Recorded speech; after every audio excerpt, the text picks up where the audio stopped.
Turnover ratio या फिर activity ratio. ठीक है, थर्ड फॉर्मूला हमारे पास क्या रहेगा, हम रेशो की बात कर रहे हैं।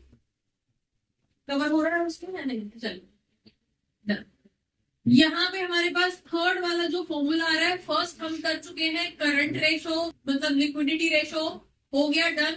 दूसरा वाला हमारा जो है सॉल्वेंसी रेशो, डन। अब हम नेक्स्ट पे आ रहे हैं और that is activity ratio. Fine, activity नाम से ही समझ में आ रहा है, एक्टिविटी रेशो मतलब ऑर्गेनाइजेशन के अंदर जो एक्टिविटीज हो रही है, ठीक है, जो मीन्स सारी चीजें प्लस माइनस हो रही है, रॉ मटेरियल आ रहा है, ऑर्गेनाइजेशन के अंदर काम हो रहे हैं, गुड्स प्रिपेयर हो रही हैं, गुड्स मार्केट में बिक रही हैं, ठीक है, डेटर्स हमारे क्रिएट हो रहे हैं, किसी को बिना उसके भी तो बेच रहे हैं, उधार भी तो बेच रहे हैं क्रेडिट पे, फिर वो डेटर्स क्रिएट हो रहे हैं, फिर उनसे पैसा आ रहा है, तो ये एक्टिविटी जो है पूरे साल कहीं से हम उधार खरीदते हैं क्रेडिट पे, ठीक है, वो हमारे क्रेडिटर्स है, फिर हम उनकी पेमेंट कर देते हैं, तो पूरे साल ये कुछ इन्वेंट्री आती है, बनती है, खत्म हो जाती है, फिर आती है, तो ये एक्टिविटी चल रही है पूरे ऑर्गेनाइजेशन के अंदर। ठीक है, तो यहाँ पे हम उन एक्टिविटीज का रेशो एनालिसिस करेंगे कि ऑर्गेनाइजेशन के अंदर कितनी एक्टिविटी होती है, और इसका आंसर जितना ज्यादा आएगा उतना अच्छा शो करेगा। यहाँ पे जो भी फॉर्मूले रहेंगे वो टाइम्स के अंदर शो करोगे, ठीक है, और जितने भी रहेंगे उनको हम टर्न ओवर में दिखाएंगे कि पूरे साल में या कितनी जल्दी एक इन्वेंट्री टर्न ओवर हो जाती है, कितनी जल्दी डेटर्स टर्न ओवर हो जाते हैं, कितनी जल्दी क्रेडिटर्स टर्न ओवर हो जाते हैं। टर्न ओवर का मतलब खत्म होकर साइकिल शुरू हो जाता है। समझ में आ गया, क्लियर है? तो एक्टिविटी के अंदर हम टर्न ओवर की बात करेंगे। अब यहाँ पे अगेन हमारे पास जिन जिन चीजों के नाम पे टर्नओवर होता है वो सारी चीजों के बेस पे हम फॉर्मूले क्रिएट कर लेंगे। जैसे सबसे पहला आपका हो जाएगा इन्वेंट्री टर्नओवर रेशो, ठीक है, इन्वेंट्री टर्नओवर रेशो नाम से ही समझ में आ रहा है क्या क्या शो करेगा ये फॉर्मूला कि ऑर्गेनाइजेशन में इन्वेंट्री कितनी जल्दी टर्न अप हो जाती है। मतलब और इन्वेंट्री आई, रॉ मटेरियल आया, सब क्या दोबारा आएगा, तो जितनी ज्यादा बार आएगा वो क्या शो करेगा कि ऑर्गेनाइजेशन के सामान की मार्केट के अंदर डिमांड ज्यादा है, बना रहे हैं बिक रहा है, बना रहे हैं बिक रहा है। इतनी ज्यादा बार, जितनी ज्यादा बार टर्नओवर होगा इतना अच्छा है ऑर्गेनाइजेशन के लिए। तो इसका आंसर जितना ज्यादा आएगा वो आपके लिए अच्छा। तो टर्नओवर में जितने भी रहेंगे वो सब जितना मैक्सिमम आंसर रहेगा, जितने ज्यादा टाइम्स इसका रिजल्ट आएगा, आंसर आएगा, दैट वुड बी बेनिफिशियल। ठीक है जी, फॉर्मूला नाम से समझ में आ रहा है क्या है आपके पास, inventory turnover ratio, then cost of means goods sold, ठीक है, फॉर्मूला क्या हो जाएगा आपके पास, cost of goods sold divided by average inventory. ठीक है, एवरेज इन्वेंट्री का मतलब आपके पास क्या हो गया, हाँ जी, कॉस्ट ऑफ गुड्स सोल्ड। आपकी बुक के अंदर जो सेंटेंस लिखा हुआ है रेवेन्यू फ्रॉम ऑपरेशंस, एक ही बात है। रेवेन्यू फ्रॉम ऑपरेशन का मतलब क्या है, रेवेन्यू क्या होता है, सेल्स, ठीक है, कॉस्ट ऑफ सेल्स कहां से निकलती है, ट्रेडिंग अकाउंट से, तो उसी को ही हम कॉस्ट ऑफ गुड्स सोल्ड भी कहते हैं कि जो सामान बिका है उसकी कॉस्ट। समझ में आ गया? तो आपके पास क्या फॉर्मूला होता है, डन। और कॉस्ट ऑफ गुड्स सोल्ड कैसे निकालते हैं, याद है, cost of goods sold trading account याद है, टू साइड में opening purchase minus purchase return wages, ठीक है, फ्रेट्स जो भी डायरेक्ट एक्सपेंडिचर्स है, दूसरी तरफ हमने सेल्स लिखा था और क्लोजिंग स्टॉक लिखा था। ठीक है, तो हमारे पास कॉस्ट ऑफ गुड्स सोल्ड क्या निकल के आया था, जब ये सारे टू वाले आइटम हम अपने सेल्स में से हटा देते हैं तो वो हमारी कॉस्ट निकल के आती है। सारे टू वाले आइटम जो थे उसे सेल्स में से माइनस कर दिया था, तो हमारे पास क्या निकल के आया था, कॉस्ट ऑफ गुड्स सोल्ड। समझ में आ गया? ठीक है, क्लियर है? और average inventory opening inventory plus closing inventory divided. Clear है? किसी को कोई इशू यहाँ पे? आगे बढ़े, चलिए नेक्स्ट जो हमारे पास फॉर्मूला हो जाएगा दैट इज टोटल रिसीवेबल्स। अब टोटल रिसीवेबल्स आपके पास क्या आ गया, हम यहाँ पे टोटल रिसीवेबल्स, रिसीवेबल्स कौन होते हैं, टर्नओवर रेशो, हाँ जी, रिसीवेबल्स कौन होते हैं, कहाँ से पैसा आएगा, डेटर्स, बिल्स रिसीवेबल्स, ठीक है, टोटल, ठीक है। तो रिसीवेबल्स के अंदर हम यहाँ पे मेनली दो चीजें ले रहे हैं, एक डेटर्स और दूसरा बिल्स रिसीवेबल्स, डीआरस, फाइन। और अगर खाली डेटर्स दे रखा है तो खाली डेटर्स भी लिखते हैं इसको, फिर हम इसको डेटर्स टर्नओवर रेशो भी कह देते हैं। फाइन, कितनी जल्दी हमारा पैसा जो डेटर्स जिनको उधार बेच रखा था कितनी जल्दी वो दे देते हैं, फिर दोबारा उधार हो जाता है, फिर दोबारा मतलब वो खरीद लेते हैं, पेमेंट कर लेते हैं, फिर खरीद लेते हैं, फिर पेमेंट कर लेते हैं। तो जितनी ज्यादा बार होगा उतना अच्छा, जितने टाइम्स इसका आंसर आएगा उतना अच्छा, राइट। जब आप डिवाइड करोगे तो कुछ टाइम्स में 5 टाइम्स 6 टाइम्स इस तरह से आंसर आएगा टर्नओवर का, हमेशा टाइम्स के अंदर, ठीक है भाई। तो टोटल रिसीवेबल्स टर्नओवर रेशो। अब रिसीवेबल्स की बात किसकी हो रही है, क्रेडिट सेल्स की बात हो रही है।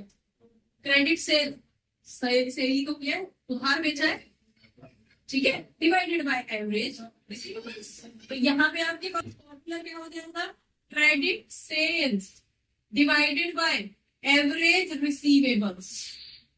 समझ आ गया, क्रेडिट सेल का मतलब उधार बेचा है, नाम से समझ में आ रहा है। Debtors turnover ratio, receivables turnover, कितनी बार टर्नओवर होते हैं, तो किससे कंपेयर करोगे इसको, टोटल सेल्स से तो नहीं करोगे, ये तो सेल्स से हुआ था, सेल्स की कॉस्ट, राइट। यहाँ पे क्या करोगे, टोटल सेल से नहीं, उधार वाली सेल से कंपैरिजन करोगे, उधार बिका कितना और कितनी जल्दी वो पैसा वापस आ गया, उधार जो सामान बिका उसकी बात कर रहे हो, तो that is total receivables turnover ratio. Clear हो गया।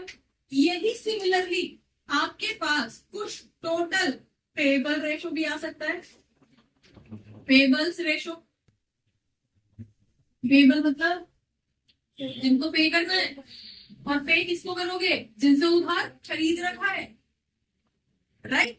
तो क्या हो जाएगा, यहाँ पे फॉर्मूला क्या रह जाएगा, क्रेडिट क्या, परचेज, टोटल क्रेडिट परचेज, ठीक है, या टोटल जो क्रेडिट से परचेज की बात कर रहे हो आप, परचेज से कंपेयर कर रहे हो, right, divided by average pebbles.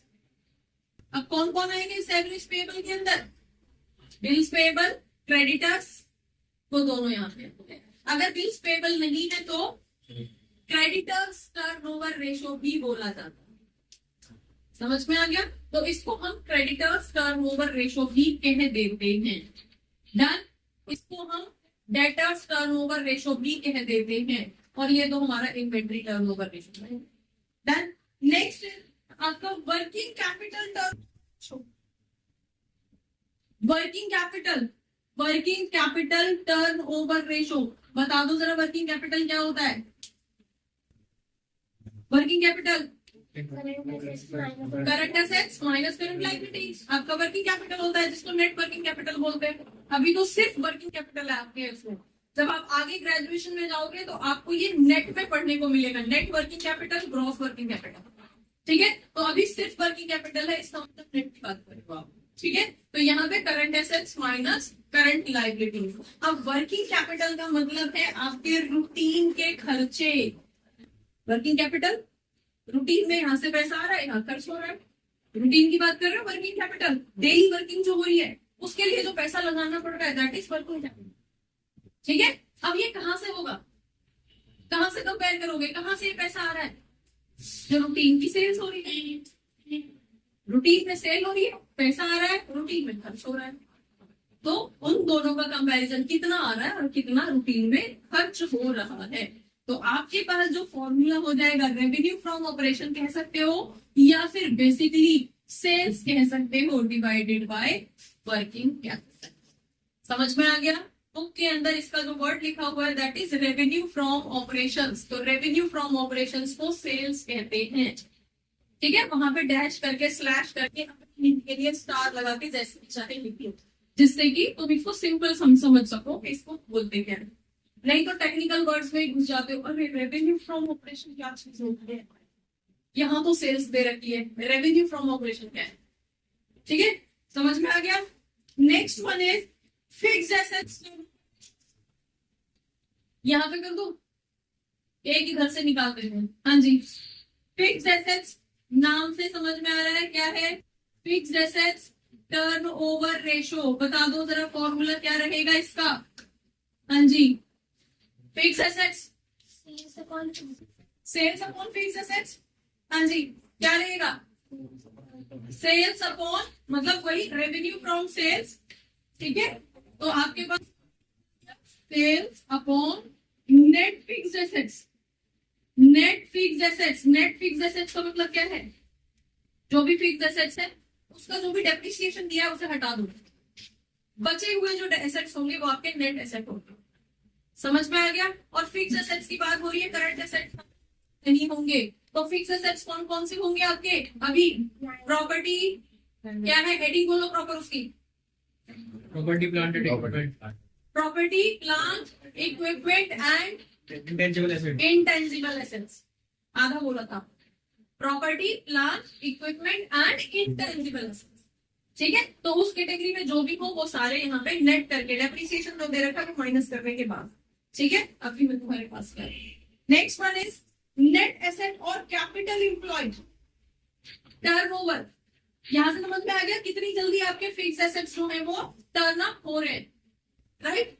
जो हर साल सेल हो रही है उसमें से कितने फिक्स एसेट्स आपको रिप्लेस करने को मिल रहा है। जितनी ज्यादा प्रॉफिट होगी उतनी ज्यादा आप फिक्स एसेट रिप्लेस कर रहे हो, उतनी मशीनरी रिप्लेस, उतना ज्यादा प्रोडक्शन हो रहा है, उतनी जल्दी मशीन जो पुरानी हो रही है उतनी जल्दी नहीं खरीदी जा रही है, राइट? क्लियर है? Next one is capital employed turnover ratio. Capital employed turnover ratio meaning क्या हो गया आपके पास यहाँ पे? अगेन कितना कैपिटल, क्या हुआ उसमें कुछ है क्या? चलिए, रेवेन्यू फ्रॉम ऑपरेशंस, तो यहाँ पे अगेन आपके पास revenue from operations divided by capital employed. और कैपिटल एम्प्लॉयड किस तरह से निकाली जाती है ये आपको मालूम है। एसेट्स दे रखे हो तो total assets minus current liabilities, capital employed निकल जाएगी। और अगर लायबिलिटी साइड दे रखी हो तो share holders fund plus long term debt करोगे तो कैपिटल एम्प्लॉयड निकल जाएगी। ठीक है, तो सारे टर्नओवर अब यहाँ पे क्या है, कितनी जल्दी कैपिटल जो है वो रिवाइव हो रही है, राइट? ओपनिंग में हमने 10 लाख लगाए थे लेकिन क्लोजिंग आते वो 10 के 20 हो गए, रिवाइज हो गई। ठीक है, फिर नेक्स्ट फाइनेंशियल ईयर जब स्टार्ट हुई तो 20 थी, लेकिन फाइनेंशियल ईयर पूरा होते होते वो 35 हो गई, जल्दी रिवाइव हो रही है। कितना प्रॉफिट हो रहा है? ठीक है, क्योंकि नेट प्रॉफिट एट लास्ट कहाँ पे ऐड करते हो? कैपिटल में ऐड करते हो। ठीक है, तो कितनी आपकी कैपिटल टर्न हो रही है, टर्नओवर हो रहा है। कैपिटल की मतलब जो सिंपल बोलते हैं टर्नओवर का मतलब आया पलट होना, बदल जाना एक बार।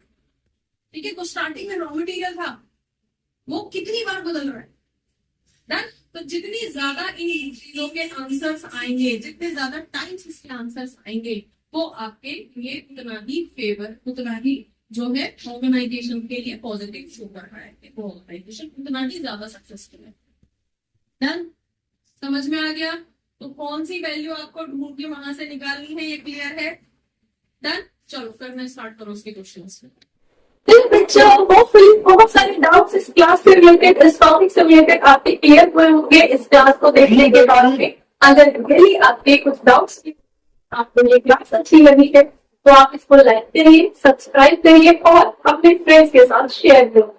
Thank you for watching, keep watching, don't forget to share, keep sharing. Thank you.